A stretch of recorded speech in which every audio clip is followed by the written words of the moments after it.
Plastic की पुरानी बोतलों से बिल्कुल नई पैकिंग। जर्मनी में प्लास्टिक को बाकी कचरे से अलग रखा जाता है, लेकिन इसके बाद इस प्लास्टिक का क्या होता है? मैं यही देखने जा रहा हूं कि क्या वाकई जर्मनी रिसाइकलिंग का चैंपियन है।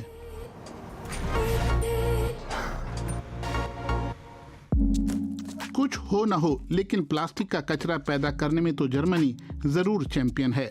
जर्मनी में 2016 में प्रति व्यक्ति 38 किलो प्लास्टिक कचरा पैदा हुआ, वहीं यूरोपीय संघ का औसत 24 किलो है।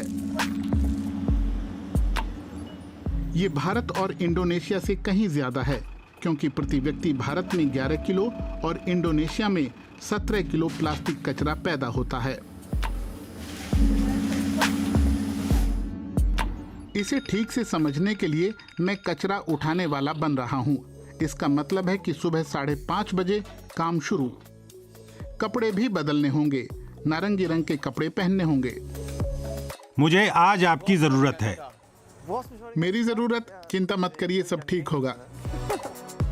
मार्टिन लगभग 2 साल से ये काम कर रहे हैं। हर दिन वो 20 किलोमीटर पैदल चलते हैं। बहुत ही थकाने वाला काम है। प्लास्टिक और पैकेजिंग वाले कचरे में बहुत वजन होता है। मुझे समझ आने लगा है कि प्रति व्यक्ति 38 किलो प्लास्टिक का क्या मतलब है। लेकिन समस्या इतना ज्यादा वजन नहीं है।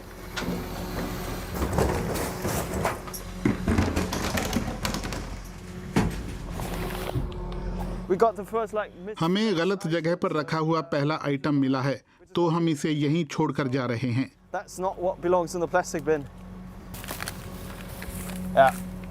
ये कुछ धातु जैसा है, प्लास्टिक तो बिल्कुल नहीं है। उद्योग संघ का कहना है कि प्लास्टिक कचरे के 40 से 60% डिब्बों में गलत चीजें डाली होती हैं।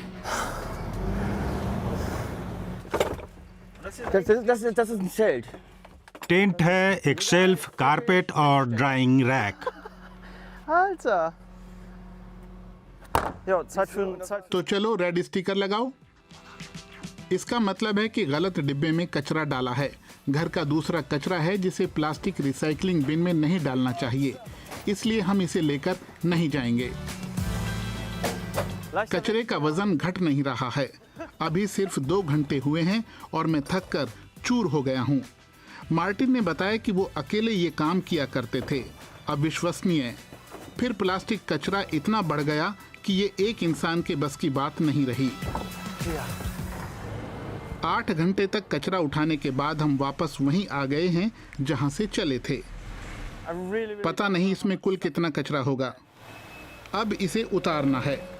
और ये तो बस एक ट्रक है। पूरे जर्मनी में ऐसे हजारों ट्रक होंगे जिन्हें खाली किया जा रहा होगा। दुनिया की बात तो छोड़ ही दीजिए। कितना है? आज लगभग 5.3 टन मिला है। ये बहुत ज्यादा है या कम? बहुत ज्यादा है। हाँ, मुझे भी ऐसा ही लगा था। जो कचरा मैंने कल जमा किया उसे यहाँ अलग अलग किया जाएगा। ये जर्मनी के सबसे बड़े सॉर्टिंग प्लांट्स में से एक है। ये बहुत बड़ी जगह है। प्लांट लगभग 7000 वर्ग मीटर में फैला है। यहाँ कुछ बदबू आ रही है। यहाँ हर दिन 400 टन कचरा आता है, यानी कल मैंने और मार्टिन ने जितना कचरा जमा किया उसका 72 गुना ज्यादा। अभी इस प्लांट में हमारे पास काफी ज्यादा मटेरियल आ रहा है कोरोना वायरस की वजह से। हमारे सिस्टम में 20% से ज्यादा मटेरियल आ रहा है जिसकी सॉर्टिंग करनी होगी। इतने सारे प्लास्टिक में ज्यादातर को ऑटोमेटिक तरीके से प्रोसेस किया जाता है। आकार के हिसाब से मटेरियल की सॉर्टिंग होती है। बड़े बड़े चुंबक इससे धातु को निकाल लेते हैं और इंफ्रारेड स्कैनर वजन के हिसाब से प्लास्टिक की सॉर्टिंग करते हैं। लेकिन कुछ चीजें ऐसी हैं जिन्हें ये आधुनिक मशीन भी नहीं संभाल सकती। क्या होगा अगर मैं इस मशीन में इसे डाल दूं? 2 उदाहरण देता हूँ। पहला ये कि ये पीईटी से बना है, ये रिसाइकलिंग के लिए बढ़िया है, लेकिन काला रंग मशीन के लिए समस्या पैदा करता है। सबने स्कूल में पढ़ा है कि काला रंग प्रकाश को परावर्तित नहीं करता है। यहाँ भी यही बात है। खासकर इसे काली कन्वेयर बेल्ट से यहाँ लाया जाता है तो पहचानना मुश्किल हो जाता है कि ये असल में कौन सा मटेरियल है। दूसरी समस्या है ये दही का डब्बा। यहाँ इसके अलग अलग कंपोनेंट समस्या हैं जिन्हें भौतिक रूप से एक दूसरे से अलग नहीं किया गया है।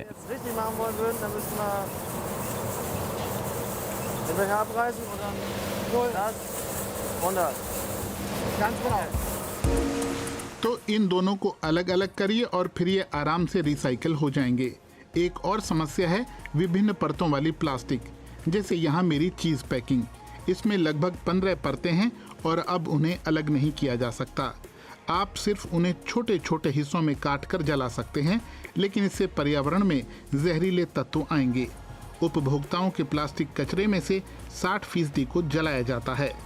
रिसाइकलिंग दर के लिए इसका क्या मतलब है?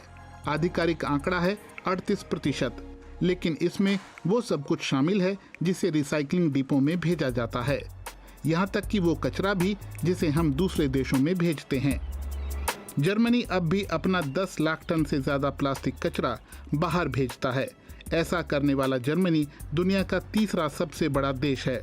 ग्रीन पीस का कहना है कि जिन ज़्यादातर देशों में हम कचरा भेजते हैं वो दक्षिण पूर्व एशिया में हैं।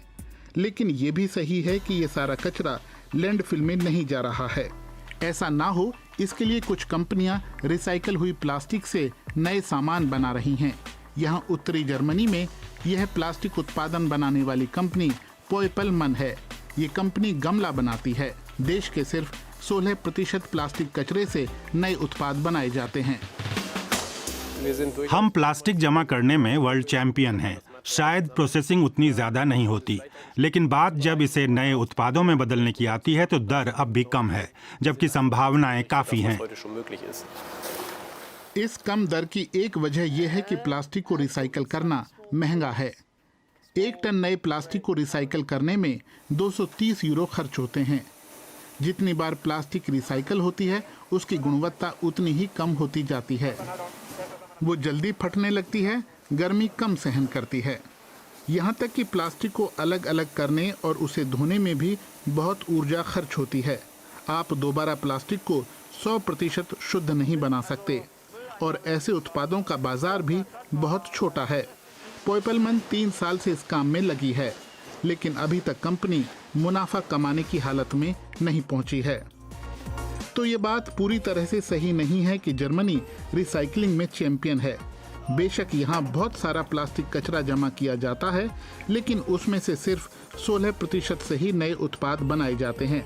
बाकी बचे 84% को या तो जला दिया जाता है या फिर दूसरे देशों में भेज दिया जाता है। तो हल क्या है? प्लास्टिक उत्पादकों को ऐसी पैकिंग तैयार करनी होगी जिसे आसानी से रिसाइकल किया जा सके।